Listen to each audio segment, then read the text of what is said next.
RBV Entrevista. Patrocínio Renato Pneus. Nossa família cuidando da segurança da sua.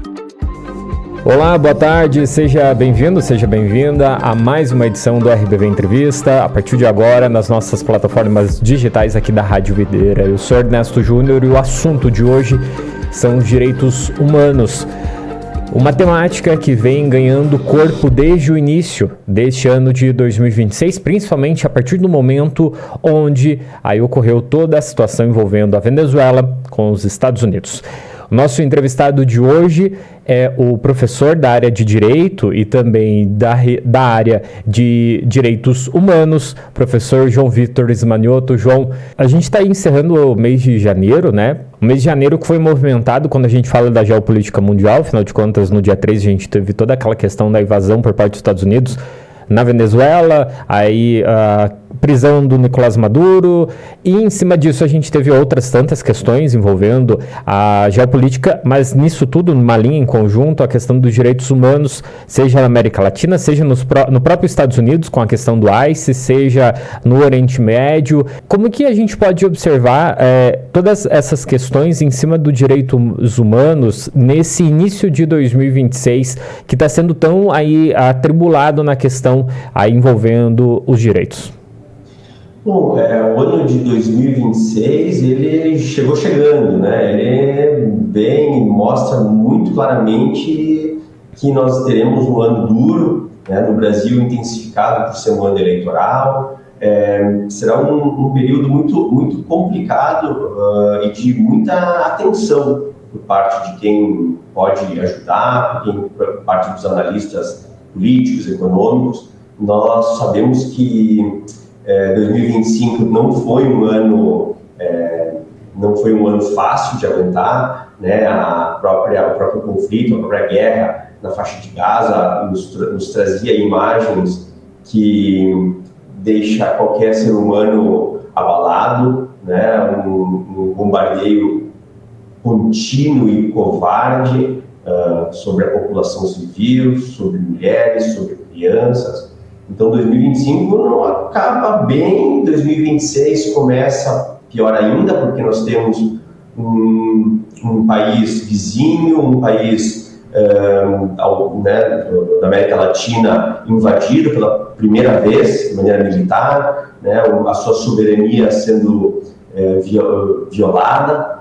Não quero nem questionar, nem discutir a questão da Venezuela sobre ditadura ou não, mas sem sombra de dúvidas nós tivemos a soberania da Venezuela violada, e agora com essa nova discussão a respeito da Groenlândia, sobre, eu não gosto de usar a palavra piadas, mas muitas vezes uma fala tentando ser mais engraçada, que de graça não tem nada, né? Sobre uma possível invasão, sobre uma possível bomba, e aí as coisas elas tendem a se intensificar. Não porque a Groenlândia seja mais importante que a Venezuela, mas quando a gente trata de direitos humanos, nós sabemos que os direitos humanos são frutos de um movimento muito mais europeu, ocidental, de países que fazem parte de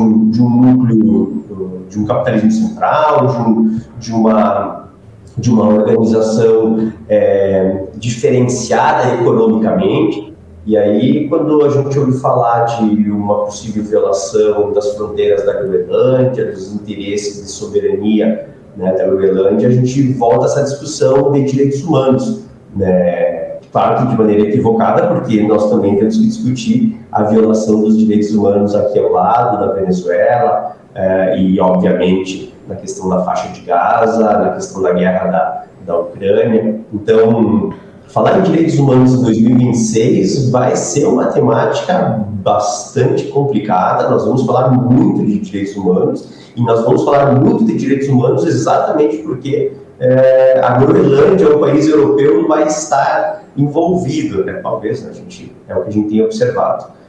Mas, e aí é importante destacar que quando a gente fala em direitos humanos, todos os países, os direitos universais, uma das principais características dos direitos humanos é essa universalidade. Mas, né, quem estuda direitos humanos sabe que os discursos acabam se aumentando quando são os direitos humanos dos europeus a serem violados.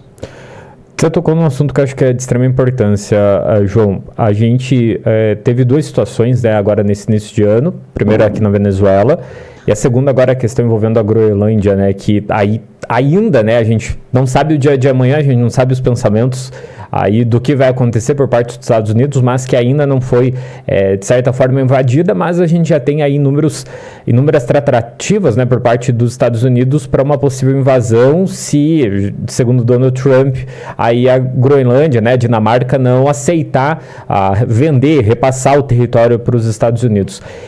Isso tudo coloca os direitos humanos, os direitos das pessoas moradoras da Venezuela, da Groenlândia, como quase que não simbolizando e não significando nada, né? Porque acima para os Estados Unidos, nessas situações, para eles o que importa é o poderio para eles de ter esses territórios, comandar esses territórios, né? Os direitos humanos acabam ficando aí, eu não diria quase que nem em segundo plano, mas abaixo de tudo isso, né? Isso, né?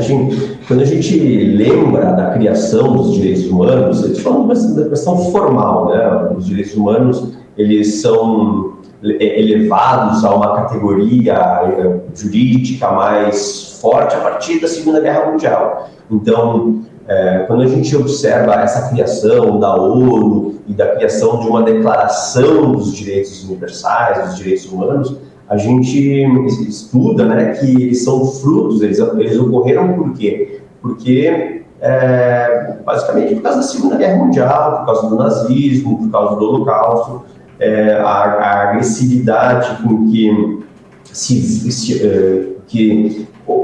aquilo que ocorreu na Segunda Guerra Mundial não foi maior e não foi menor do que ocorreu durante o período da escravidão, durante o período da próprios Estados Unidos, de matança das populações originárias na Austrália, no Brasil e em toda a América Latina contra a população originária. Então, o que mudou?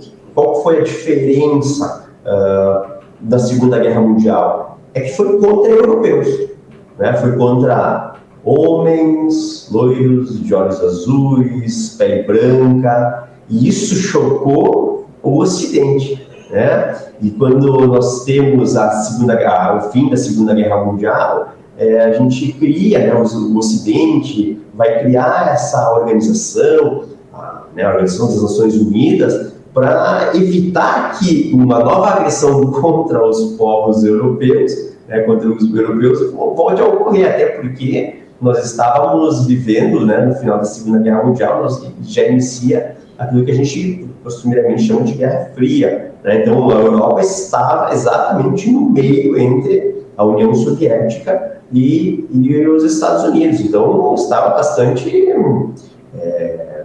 aterrorizada com o que poderia vir a ocorrer, né? A gente acabava de sair de uma dupla guerra, Primeira e Segunda Guerra Mundial, um período muito curto.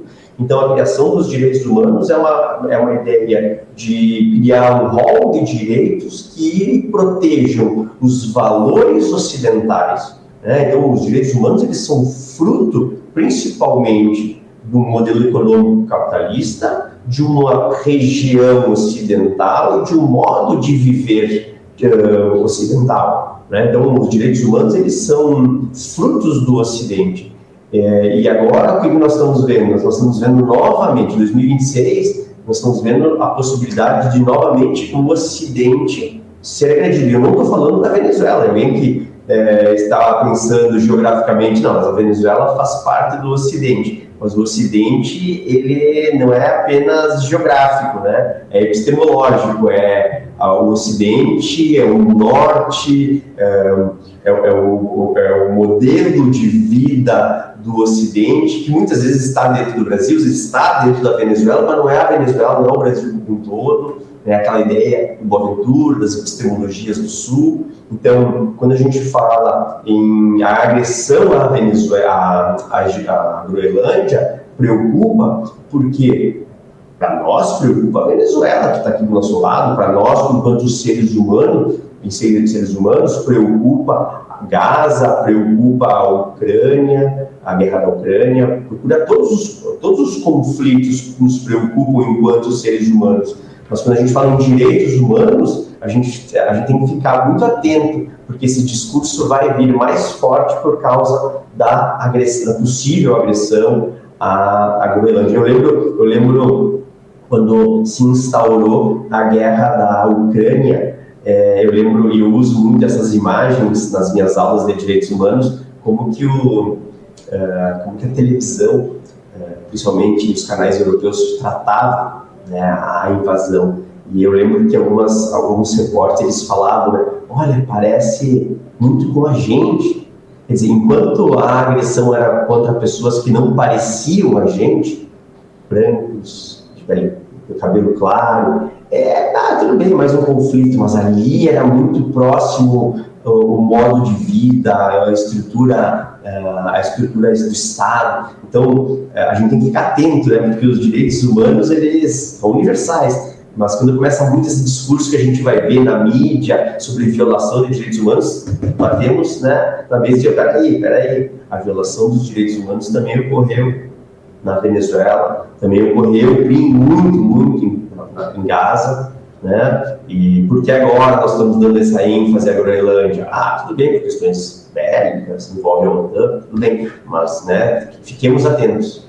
João, voltando aqui, pegando o gancho da questão da Venezuela e voltando para a América Latina, 2026 é um ano de eleições, né? A gente já tivemos eleições, teremos ainda eleições transcorrendo e teremos eleições em outubro agora deste ano aqui em território brasileiro.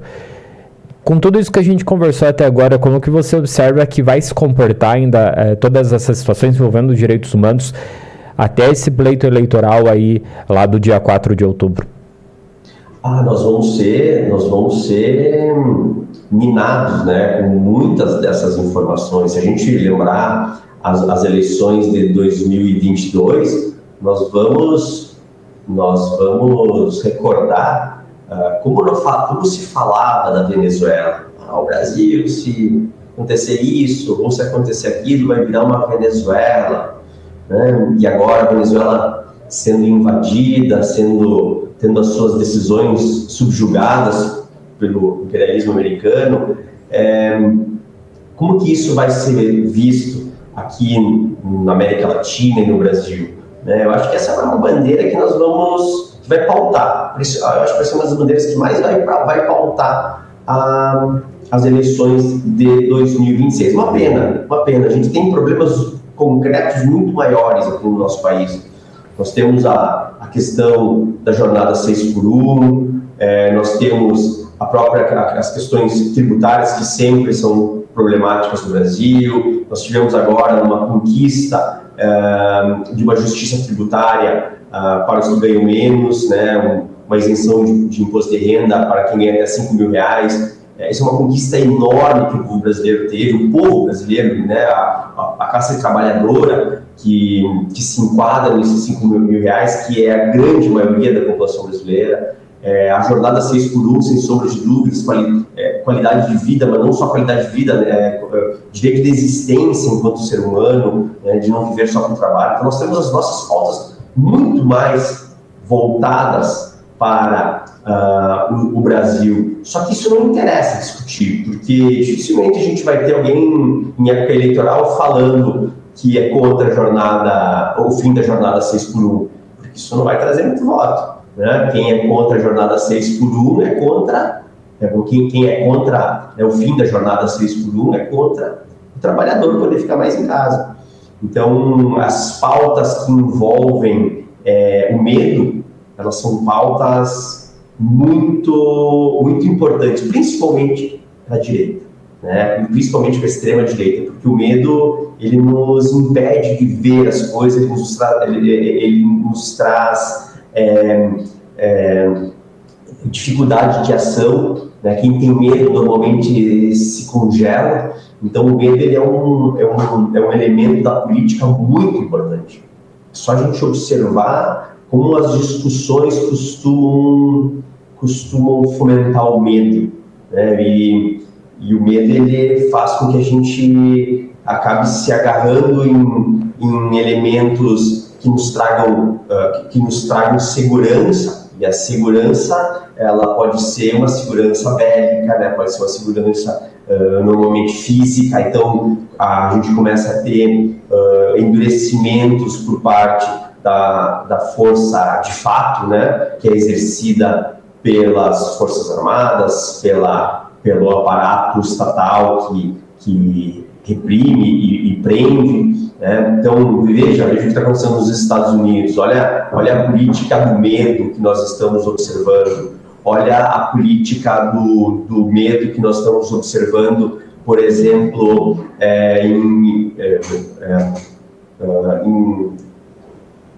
na prisão dos imigrantes nos Estados Unidos. Olha a ação que o ICE, né, que é a polícia que cuida da questão da imigração e da alfândega nos Estados Unidos, tem causado na população americana. Então, esse medo ele vai pautar as eleições de 2026, como ele pautou as eleições de 2022, de 2018, mas imagino que com mais força, porque nós podemos ter uma guerra muito próxima de nós. Essa intervenção na Venezuela, né, esse discurso de intervenção também na Colômbia, essa aproximação dos Estados Unidos com a Argentina nos coloca também em uma situação talvez um pouco desconfortável, e a própria discussão aqui dentro, né? Então veja, o que os Estados Unidos querem com o Brasil, né? A América Latina, como muito já se falou, não pode ser o parquinho dos Estados Unidos, um lugar de extração de matéria-prima e de consumo dos produtos que ali se julgam, né, mais adequados. Então, o Brasil está em disputa, sem sombra de dúvidas, as terras raras, a Amazônia, a água, o aquífero Guarani, né? O Brasil tem muitas riquezas naturais, e assim como a Groenlândia, né, ele está assim em disputa. Só que a disputa nos Estados Unidos ela é uma disputa diferente, porque a gente tem aqui dentro pessoas que defendem essa aproximação espúria com os Estados Unidos, né? Se sair do teu trabalho, sair aqui do meu, formos para o centro e andarmos 5 quadras para cada um dos lados, provavelmente a gente vai ver pessoas usando uma camiseta, uma bermuda, com a bandeira dos Estados Unidos. Então, a nossa relação com os Estados Unidos, ela não precisa de uma intervenção militar no Brasil. Então, a gente é capaz de entregar de maneira muito mais fácil, né? Vendendo, entregando, dependendo de quem estiver à frente do Brasil. João, eu aproveito o gancho do que a gente está falando agora para te perguntar uma outra questão.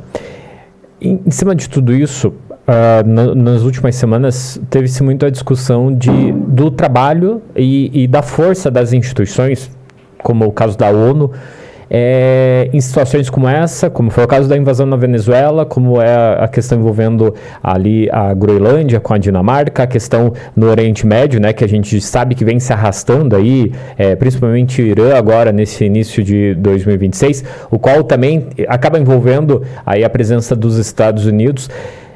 Como que você observa a força nesse momento dessas instituições, como é o caso da ONU, e propriamente instituições dentro aqui do território brasileiro que, em situações como essa, podem vir a trabalhar em conjunto para que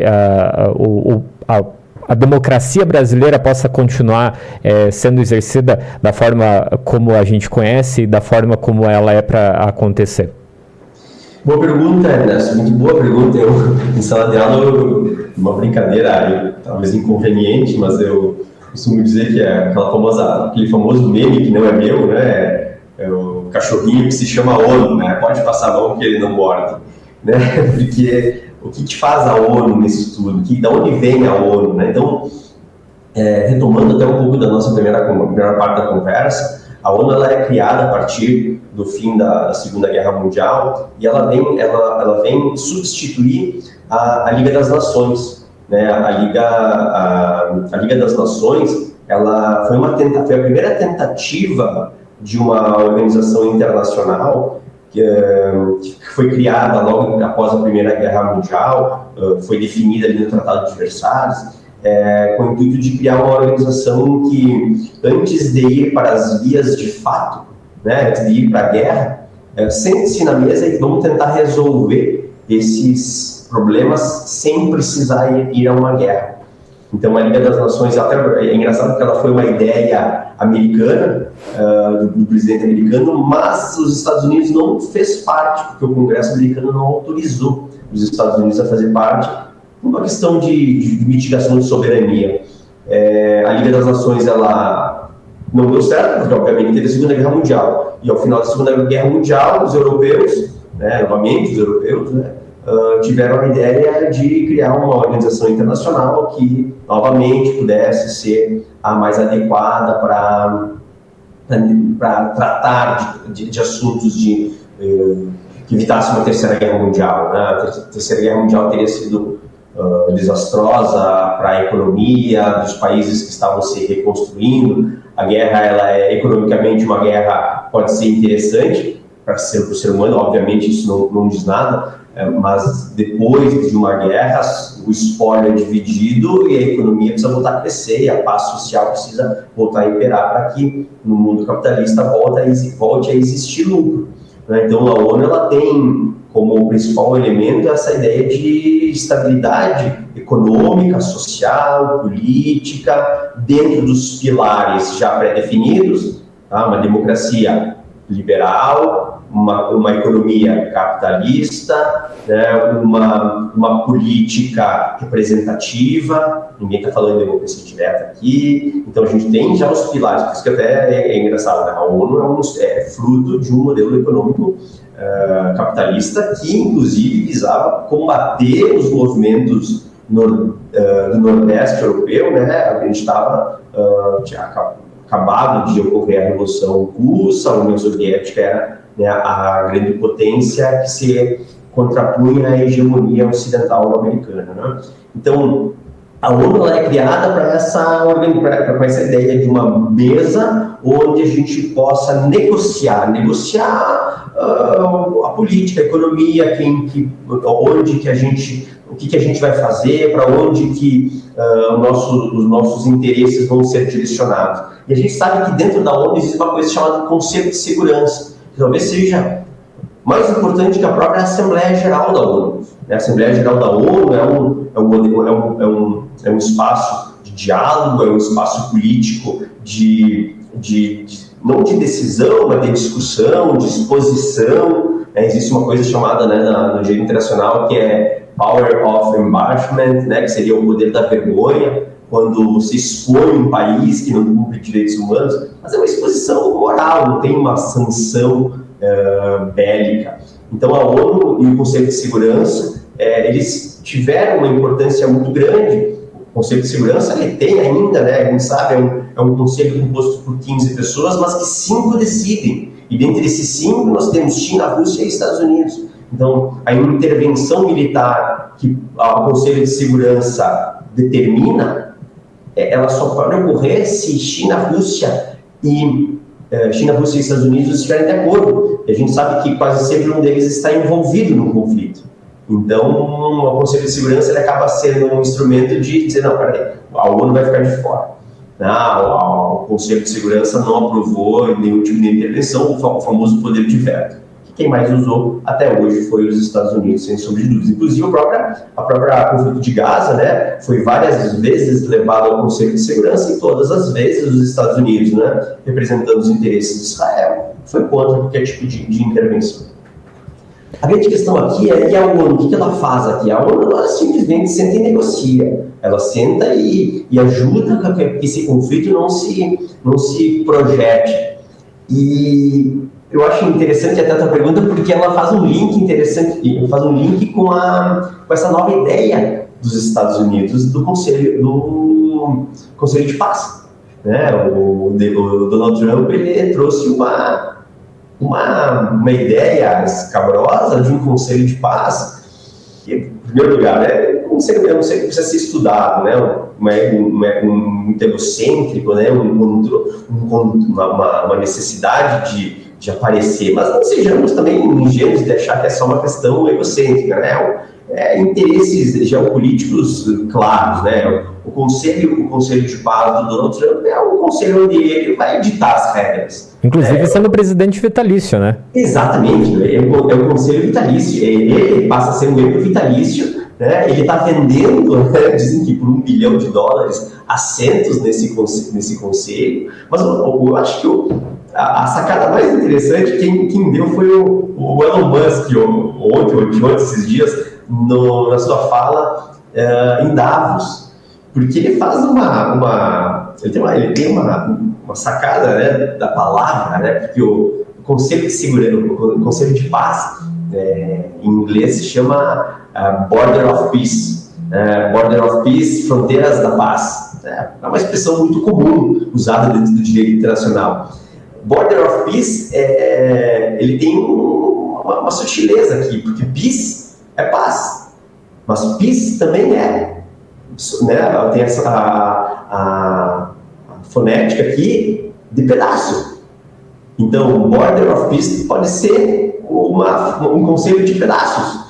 E o Elon Musk diz isso, explicitamente diz: a gente quer um pedaço da Venezuela, um pedaço da Groenlândia. Então, o Border of Peace talvez seja exatamente isso, uma fragmentação do território, coisa que já foi feita. Se você pegar, por exemplo, o mapa da África, olha o mapa da África, olha aquelas fronteiras lineares, desquadradas, como é que aquilo lá foi feito? Botou-se um mapa na mesa, pegou uma régua, uma caneta, foi cortando, fragmentando e dizendo: essa aqui é a tua parte, essa aqui é a tua parte, essa aqui é a tua parte, né? Entre os países europeus foi se fragmentando, e é isso que nós estamos fazendo, e é isso que hoje se pensa em fazer com a América Latina e com a Groenlândia, assim como, obviamente, com o próprio leste europeu, a Ucrânia aqui.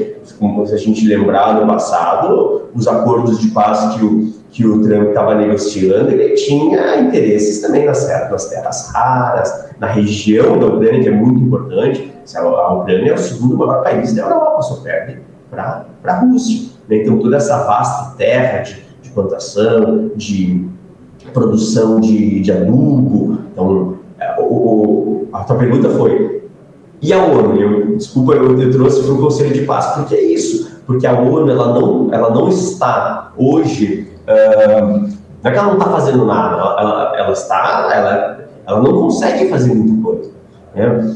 A ONU não tem uma estrutura bélica permanente, um exército permanente. Ela sempre conta com o apoio militar dos países membros, e dentre os quais talvez o mais importante aqui seja a estrutura da OTAN.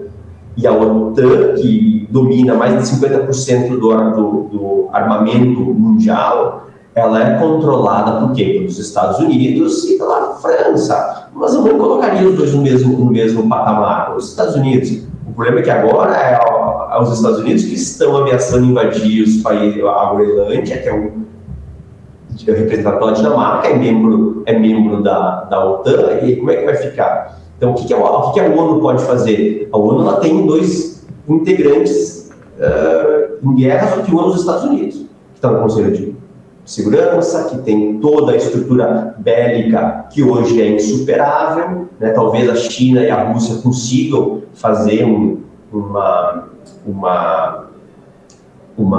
equilíbrio, até porque a gente não... China e Rússia, e provavelmente os Estados Unidos também, e os demais países bélicos, a gente não fica sabendo tudo que eles têm em termos militares, né? A gente não sabe o que se daria, como seria um conflito. Com certeza a gente sabe que seria horroroso para toda a humanidade, né? Mas a ONU aqui, ela fica de mãos atadas, e esse Border of Peace aí possivelmente vai ter como consequência a fragmentação, a colonização de algumas partes, de alguns pedaços do mundo.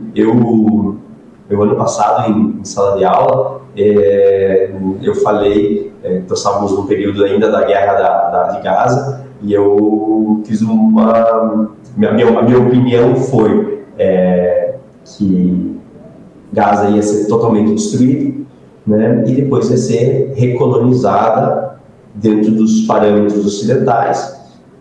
E provavelmente, passado algum tempo, iriam escolher um bode expiatório, né? O Netanyahu, eu sempre falo o nome dele de maneira equivocada, não consigo decorar ainda bem.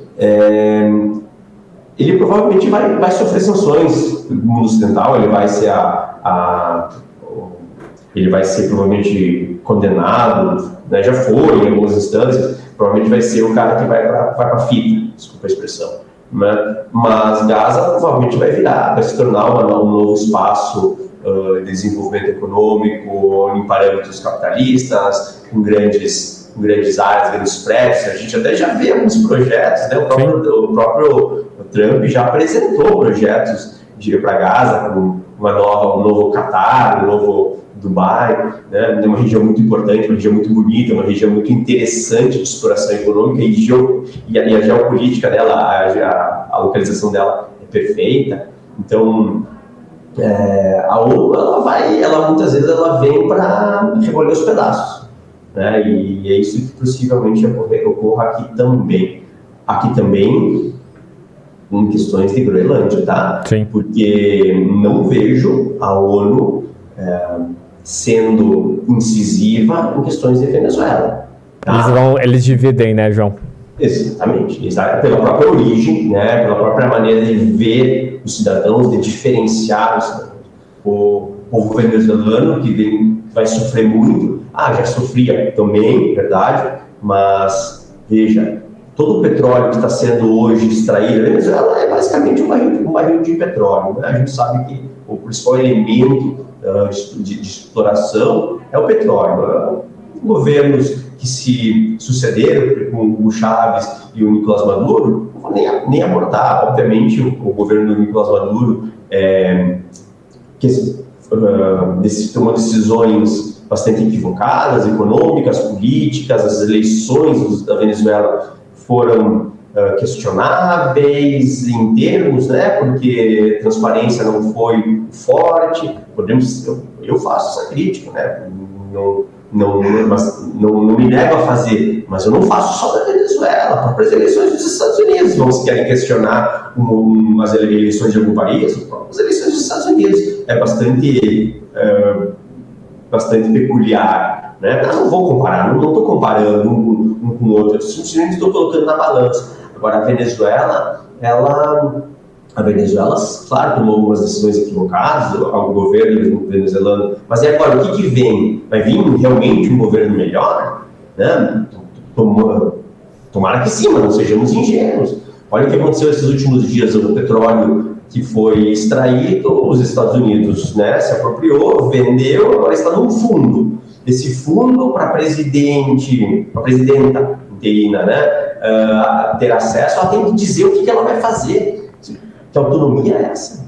Né? Que violência à soberania de um país é essa? Quer dizer, parece um filho pedindo mesada para o pai e tendo que justificar para que vai gastar. Né? Então, a Venezuela ela é diferente da Groenlândia, porque ela não é um país europeu, porque ela é situada numa região de exploração, onde fomos vistos sempre como espaço de exploração e não de desenvolvimento, né? A América Latina como um todo, ela é vista pelo Ocidente de maneira geral como um lugar de extração de recursos, de extração de matéria-prima e de extração de mão de obra, né? Uma mão de obra barata, que possa ser explorada como um todo para produzir elementos que possam ser consumidos no Ocidente, no capitalismo, nos países capitalistas centrais, né? A gente vê como os europeus vivem, como que os Estados Unidos vivem. A gente gostaria muito de também ter essa segurança, essa qualidade de vida, mas não esqueçamos que muito daquilo que é produzido aqui é consumido lá, é consumido exatamente porque existe um imperialismo. Existe essa palavra, assim que eu falo, parece que eu estou falando de uma coisa dos anos 70, dos anos 80, mas ela é tão atual, né? Nós ainda temos muito do que nós produzimos aqui sendo consumido fora daqui e a gente fica, né, a ver navios. Tem uma expressão, tem um documentário que eu assisti lá em 2010, 2011, que é O Pesadelo de Darwin, alguma coisa assim, e ele mostrava exatamente como comunidades africanas pescavam peixes que exportavam para a Europa e não conseguiam consumir esses peixes, porque não tinham condições econômicas para consumir aquilo que produziam. Há uns anos atrás se falou muito da quinoa, né, e se valorizou muito a quinoa. A quinoa passou a ser exportada muito para o Peru e muito da população peruana parou de ter acesso à quinoa. Então, nós temos que nos defender aqui dentro, né, da América Latina como um povo que precisa se emancipar, mas a gente não vai ser emancipado pelos nossos exploradores, né? A gente vai ter que arrumar um jeito de através das nossas próprias políticas, nos emancipar, né? Ficar olhando muito para o Ocidente, para quem nos explora, deixar a raposa cuidar do galinheiro. Com certeza. João, eu gostaria de agradecer a tua presença aqui. Sempre uma honra poder conversar contigo. Já deixar o convite para outros momentos, porque afinal de contas a gente acaba observando que teremos um ano de 2026 movimentado quando a gente fala de geopolítica, de direitos humanos, da própria política em território brasileiro. E novamente agradecer a tua presença aqui. Ernesto, muito obrigado pelo convite. Eu falei, professor, né? A gente fala demais. Desculpa se às vezes eu me passei um pouco, mas é sempre uma temática que a gente gosta muito de discutir. Eu assisto sempre que possível, né, as suas entrevistas. A última que eu assisti foi a do meu colega Everton, e eu brinquei com ele, falei para ti, né, como a gente poderia sentar e falar sobre isso, como seria legal a gente discutir.